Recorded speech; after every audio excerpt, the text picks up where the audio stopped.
Assalamu alaikum and welcome back to morEwish cuisine. Today I'm sharing Desi style chatpata fried chicken aka broast recipe. I'll add some spices, roll them in breadcrumbs, and then you can deep fry them, air fry them, or even oven fry them as well. So without further ado, let's go and make it happen.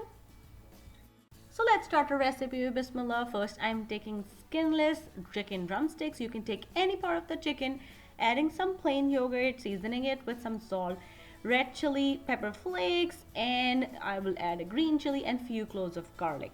Mix everything well. Now, if you want, you can marinate this chicken at this point. Then we'll take it to the stove, cover and start cooking on medium to high flame to steam the chicken. We just want chicken and yogurt to release its water. Make sure you keep the flame on medium to high, otherwise chicken will dry up. So when chicken extra water dries out and chicken is steamed through, just switch off the flame and let it cool down a bit. Here I am beating an egg with water and put it on the side. Separately, I just put the fresh bread pieces in the food processor and made these fresh breadcrumbs. Here I lined up a tray with the foil, putting a grill pan on it, so I will use this to oven fry my chicken. When chicken was completely cooled down, I pick up each piece of chicken, put them in the egg wash, and then dredge them in breadcrumbs, and I will put each piece with the space on this prepared sheet, and I will repeat the same process with the rest of the chicken pieces.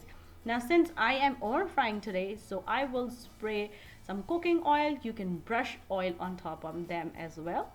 Oven is already preheated on 350 degrees. I will bake them for at least 12 to 15 minutes, and then I will switch on the grill or the broil option until chicken will get crispy coating on top. As I mentioned before, you can deep fry them or you can air fry them as well. Serve them with some french fries, ketchup, coleslaw, salad, or whatever your family like. And if you're trying this recipe at home, please let me know how it turned out with you. If you want to learn something else, let me know. Leave me a comment down below and I will try my best to make it happen for you guys. Once again, thank you so much for watching. And if you like this recipe, don't forget to click on the links to enjoy a lot more recipes like this.